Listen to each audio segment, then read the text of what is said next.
اور افغانستان میں ہماری دوست حکومت آ گئی لیکن دہشت گردی پھر سر اٹھا رہی ہے، یہ ایک بہت بڑا چیلنج ہوگا۔ دوسرا وہ کرپشن والا چیلنج تو ہے ہی موجود ہے۔ ہم ڈیٹیل بات کرتے ہیں جو پاکستان اندرونی اور بیرونی سیکیورٹی خدشات ہیں وہ کیا ہیں، نئے آرمی چیف کے لیے کیا چیلنجز ہوں گے، اس پر ہم ذرا ڈیٹیل بات کریں گے۔ ہمیں زلفی بخاری صاحب نے جوائن کیا ہے، پاکستان تحریک انصاف کے سینئر رہنما ہیں۔ بخاری صاحب thank you very much for your time. Bukhari صاحب سب سے پہلے تو آپ یہ بتائیے کہ یہ جو آپ نے اعلان کیا ہے کہ آپ استعفے دیں گے اسمبلیوں سے، آپ کے مخالفین یہ کہتے ہیں آپ اسلام آباد آئے تھے استعفیٰ لینے اور اب اسلام آباد بیٹھ کے آپ استعفیٰ دینے کی بات کر رہے ہیں، تو کیا یہ آپ کی کامیاب حکمت عملی ہے؟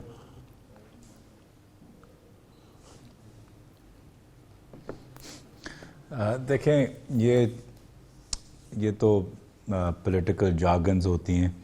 بات یہ ہے کہ اچیو ہم نے کیا کرنا ہے اور اس مقصد کے لیے آپ کئی راستے استعمال کرتے ہیں، اور بات یہ ہے کہ اس وقت ملک میں پولیٹیکل انسٹیبلٹی ہے، اور پولیٹیکل انسٹیبلٹی اس حد تک ہے کہ آپ کی اکنامک جو معیشت ہے آپ کی وہ بالکل شری لنکا سے بھی بدتر، اور آپ دیکھ رہے ہیں کہ ڈیفالٹ کی طرف جا رہی ہے ٹو دی ایکسٹینٹ کہ ابھی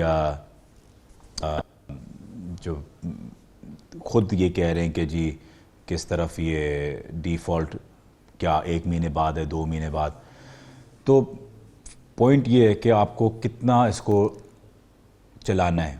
نون لیگ یا پی ڈی ایم یہ چاہ رہی ہے کہ اس انسٹیبلٹی کو فردر گرو کرتے رہیں، اور فردر گرو ایسے کرتے رہیں کہ اگر پنجاب اسمبلیز ڈیزالو بھی ہو جائیں، کے پی ڈیزالو ہو جائے، جی بی ہو جائے، تو کیا وہ کس طریقے سے آگے اس کو چلا سکتے ہیں۔ الیکشنز 3 مہینے کی کیا انٹرم گورنمنٹس پروونسز میں آئے گی، پھر الیکشنز ہوں گے، الیکشنز ہمارے فائدے میں، ہم کلین سویپ کریں گے انشاءاللہ ان کو۔ تو ہم تو یہی چاہ رہے ہیں کہ اوورال ایک قسم کی ایک سٹیبلٹی آئے۔ بات یہ ہے دیکھیں ہم نے ابھی یہ دیکھنا ہے کہ پاکستان ایک نیا آج ایک آرمی چیف کی چینجنگ ہوئی، پاکستان کے پاس ایک موقع ہے کہ اپنے آپ کو بچا لے اور ریوائیو کر لے، اور اس میں کون اس پاکستان کا ساتھ دے رہا ہے کون نہیں دے رہا وہ ہم نے ابھی اسیس کرنا ہے۔ سب لوگ سمجھے تھے کہ خان صاحب جی بڑی کوئی ڈال دیں گے، روک لیں گے، یا پریزیڈنٹ صاحب نہیں سائن کریں گے خان صاحب ان کو کہہ کے، ایسی کوئی بات نہیں ہے۔ خان صاحب کے لیے پہلے دن سے پاکستان پہلے آتا تھا اور پاکستان کو ہمیشہ پہلے رکھا ہے۔ جی نون یہ پی ڈی ایم جو چاہ رہی ہے کہ کچھ بھی ہو جائے ہم پاکستان کو پہلے نہیں رکھے، ہم پاکستان کی اور اس کو اور برباد کرنے کی کوشش کریں۔ صحیح ہے جناب زلفی صاحب، یہ فرمائیں کہ یہ جو آپ 2 اسمبلیوں کو جہاں آپ کی حکومت ہے تحلیل کرنا چاہتے ہیں، اس کو تحلیل کرنے سے آپ سمجھتے ہیں کہ آپ کو جنرل الیکشن مل جائیں گے؟ اگر نہ ملے یہ اسمبلیاں تحلیل کر کے تو پھر حکمت عملی کیا ہوگی؟ اس پہ سوچا ہے آپ نے؟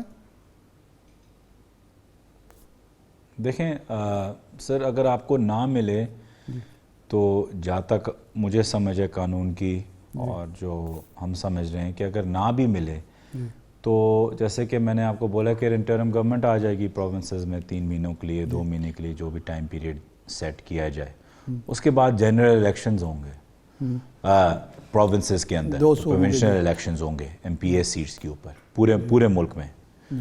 اب آپ مجھے بتائیں، میں آپ سے سوال پوچھتا ہوں کہ اس وقت اگر ایم پی ایز کے پورے ملک میں الیکشنز ہوں تو فائدہ کس کا ہے؟ کون جیتے گا؟ نہیں، وہ تو حکومت آپ کی موجود ہے آلریڈی، کہ جو بھی حکومت آ جائے، جو بھی حکومت آ جائے ایم پی ایز موجود ہے کنونشنل میں، میں یہ کہہ رہا تھا کہ اگر آپ پھر الیکشنز کرائیں، اگر یہ پھر بھی وفاق نہ چھوڑیں، یہ سمجھتے ہیں کہ وفاق سے وہ پھر بھی کسی طریقے سے چل جائیں گے اور اس میں پاکستان کی کیا بہتری ہے، تو پھر پروونشنل الیکشنز کرانے پڑیں گے، کیونکہ انٹرم گورنمنٹ تو صرف 90 دن کے لیے رہ سکتی ہے۔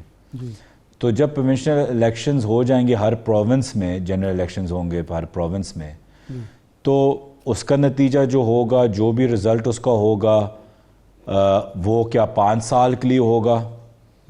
تو پھر اس کے بعد جو بھی جنرل الیکشنز ہوں گے، فرض کر لیں اگلے نومبر، اگر آپ پوری ٹرم بھی پوری کر لیں، اکتوبر تو اس وقت صرف اوپر کی سیٹ ایم این ایز کے اوپر الیکشن ہوں گے.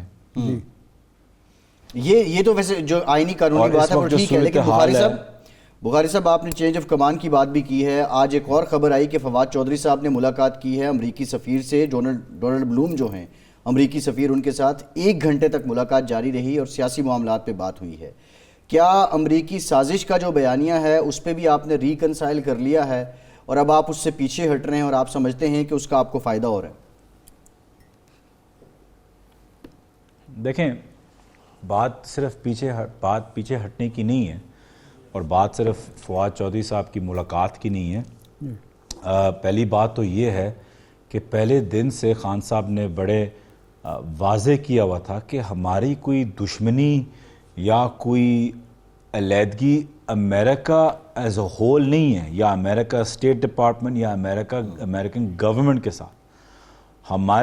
ہماری جو خفگی ہے وہ اس چیز پہ تھی کہ ایک انسان نے ایک سائفر لکھا جس کے اندر بڑی ارسپانسبل قسم کی لینگویج اور آپ کہہ سکتے ہیں دھمکیاں تھیں، جس کے اوپر ہم سٹینڈ نہیں کریں گے.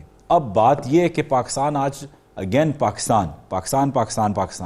پاکستان آج کدھر کھڑا ہوا ہے؟ پاکستان ادھر کھڑا ہوا ہے کہ ہمارا مین ایکسپورٹر ہے امریکہ، اور امریکہ کے ساتھ جیسے کہ باقی ملکوں کے ساتھ ہم بہترین ریلیشن شپس چاہتے ہیں.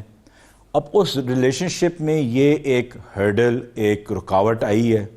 اب اس رکاوٹ کے ساتھ آپ نے ٹکر مارنی ہے یا اس رکاوٹ کو آپ گھوم کے آئیں گے اس پہ. تو ہم نے آگے بھی یہ ریلیشن شپ چلانی ہے. جو خان صاحب نے واضح طور پہ اپنے انٹرویو میں کہا ہے کہ میں پاکستان کی بہتری کے لیے اور امریکہ کے ساتھ تعلقات کی بہتری کے لیے یہ بھی میں نے چیز پیچھے رکھ دی ہے. یہ میں اپنی پوری زندگی اپنے دل میں تو نہیں رکھوں گا کہ یہ میرے ساتھ اس ملک نے کیا یا اس انسان نے کیا ہے. میں ہر بندہ آگے چلتا ہے. اب کئی ملکوں کے ساتھ امریکہ اور چائنا کے ساتھ بہت ان کے ایشوز ہیں، لیکن پھر بھی پریزیڈنٹ بائیڈن اور پریزیڈنٹ شی بیٹھنے کے لیے تیار ہیں. تو یہ ملکوں میں انٹینگلڈ ریلیشن شپس ہوتی ہیں. لیڈرشپ کی یہ کوالٹی ہوتی ہے کہ آپ ان ٹینگلمنٹ سے، ان ایشوز کے آپ کیسے ریزالو کرتے ہیں اور آگے چلتے ہیں، اور آپ اپنے ملک کو آگے رکھتے ہیں یا آپ اپنی پرسنل بٹرمنٹ یا آپ کے اندر آپ کوئی بٹرنس ہے. اسٹیبلشمنٹ جو آپ کا نیریٹو چل رہا تھا، وہ جو خان صاحب باتیں کیا کرتے تھے، اب وہ نہیں رہے گا. اب ان کے ساتھ بھی اچھے تعلقات ہوں گے اور اب نیریٹو صرف یہ ہوگا کہ آپ کی کیا کارکردگی رہی اور موجودہ حکومت کی کیا کارکردگی ہے. سر دیکھیں، میں یہ خالی اس پہ یہ کہنا چاہتا ہوں کہ خان صاحب کا موقف کبھی اینٹی اسٹیبلشمنٹ پر سے نہیں تھا جی. اچھا، اگر آپ دیکھیں وہ انڈیویجول بیس تھا. اگین امریکہ کے ساتھ اگر آپ اس کو امریکہ کے ساتھ کمپیئر کریں تو یہ انڈیویجول بیس تھا کہ کئی لوگ اپنی خود نااہلی سے یا اپنے ایگو میں یا اپنے غلط فیصلوں کی وجہ سے نہ تو صرف انسٹیٹیوشن اور انسٹیٹیوشن سویلین ریلیشن شپ کو ڈیمیج کر رہے تھے، بلکہ ایک پورے پاکستان کو ایک غلط پورٹرے کر رہے تھے. اب آپ دیکھیں کہ پوری دنیا کا میڈیا سے لے کے، چاہے پڑوسی ملک ہو، چاہے کوئی باہر امریکہ یورپ کا ملک ہو، امریکہ ہو یا یورپین کوئی ملک ہو، وہ اگر آپ اس میں بھی دیکھیں تو کتنا ڈیمیج ہمارے پورے پاکستان کے سسٹم کو ہوا ہے پچھلے 8, 9, 10 مہینوں میں، کہ ایسے لگتا ہے کہ سویلین اسٹیبلشمنٹ ٹف ہے. جب ٹف جو ایشو تھا وہ ابھی ایک آرمی چیف چینج ہوئے ہیں، اور ہماری جو آپ کی جو سوال تھا وہ یہی ہے کہ ہم چاہتے ہیں کہ اس میں کوئی ہیلنگ ہو. لیکن ہیلنگ یہ نہیں ہوگی کہ ہم چاہتے ہیں کہ جی عمران خان صاحب اور چیف عوامی سٹاف عاصم منیر صاحب کے بیچ میں کوئی ہیلنگ ہو. ہم چاہتے ہیں کہ اس وقت جو ڈیمیج خود انسٹیٹیوشن کو ہوا ہے، کہ آپ کہہ سکتے ہیں کہ انسٹیٹیوشن بیکاز آف 2, 3, 4 انڈیویجولز کی وجہ سے